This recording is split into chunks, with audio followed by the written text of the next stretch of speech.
Right. So I was born in 1986, and at the time that I was born to Alicia Vega and Maurice Marcus McMillon Sr. And my dad was black. My mom is actually half white. She's half Colombian too. But at the time, it wasn't really approved in Fort Pierce. Like, you didn't have races mixing. Right. And I don't want to tell too much of her story, right. but she had a hard time coming to terms with not being able to have a child. She wanted to have me with my father. She was absolutely in love with my dad. And she decided, I'm going to have this baby, because when they found out she was pregnant, my great grandparents, who are like the matriarch, the patriarch of our family on her side, right? They command everything. You Right. know? My great grandfather, we called him Pa. He's like a big Papa Bear, right? He was the man. Whatever he said, everyone in the family followed. Right. The And Godfather. Yeah, basically. I mean, he was a Freemason. He worked for the sheriff's department. Really? He was in the county. John Black. He was well known in his time. Oh. And him and his boys practically ran Fort Pierce. But he said no. Wow. You're not having that baby. The baby's not coming. But my great grandmother on my mom's side, very different. Her name's Mary. She comes from St. Augustine. She was raised a lot like my great grandfather, but she just didn't see things quite the same way that he did. But in her role at that time as a woman, as a wife, she would always take the back seat to whatever he said. So whatever he said went. She didn't agree with him on this. And their disagreement led to my mom feeling like maybe I can do this. So she did have me, obviously. Here I am. You're still here. You're still here.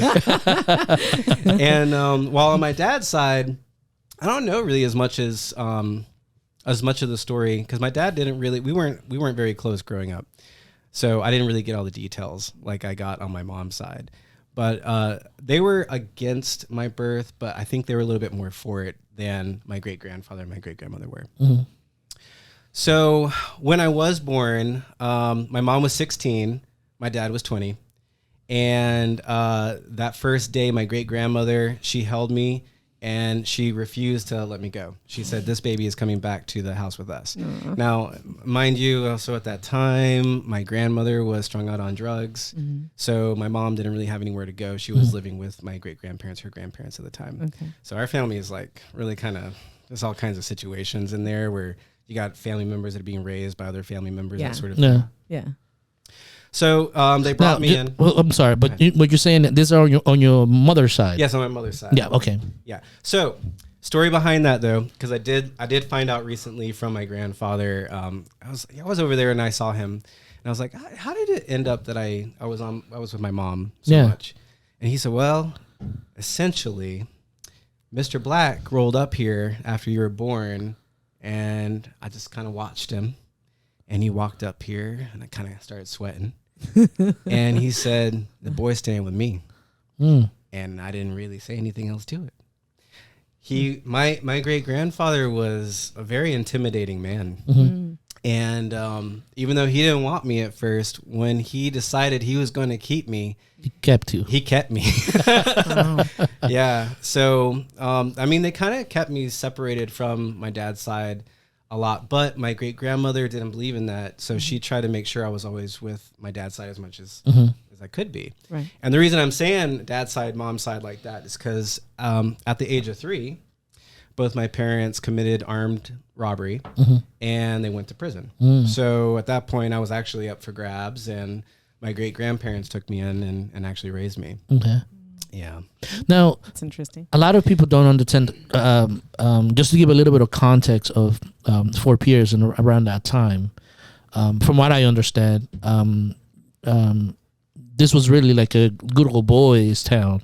Yes. And from what I've heard, there used to be parades, KKK parades on US 1. So glad you brought that up. Yeah, during that time.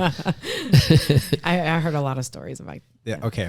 I'll spill the beans on everything. You spill the beans on everything. Awesome. Fort Pierce and this may be a longer interview after all. St. Lucie County will probably deny this completely, but what they refer to as according to my great grandfather, the reason why you have Avenue A, B, C, D, they call that ABC Town, a.k.a. Black Town, because when on an application something would come in and they saw that address, they knew the color of their skin. Yeah. Oh. Right. So it was segregated like that. Wow. And they kept it that way. I did not know that. Yes. Okay. KKK, very prevalent. I was not allowed to answer the telephone at the house because of the KKK calling the house. I kind of think he was involved in it a little bit originally. Like, honestly, I do. Especially since he was a grandmaster with the Masons. And after my birth, he completely segregated himself from everything that he was. Oh, really? In fact, a large part of why I'm still here in Fort Pierce is because my great grandmother gave up her inheritance to keep me. Oh, wow. Yeah. Her brother was against me being taken in. And he said, if you're going to take in that child, then you're foregoing all of your inheritance. And they took everything from her. Wow. Wow.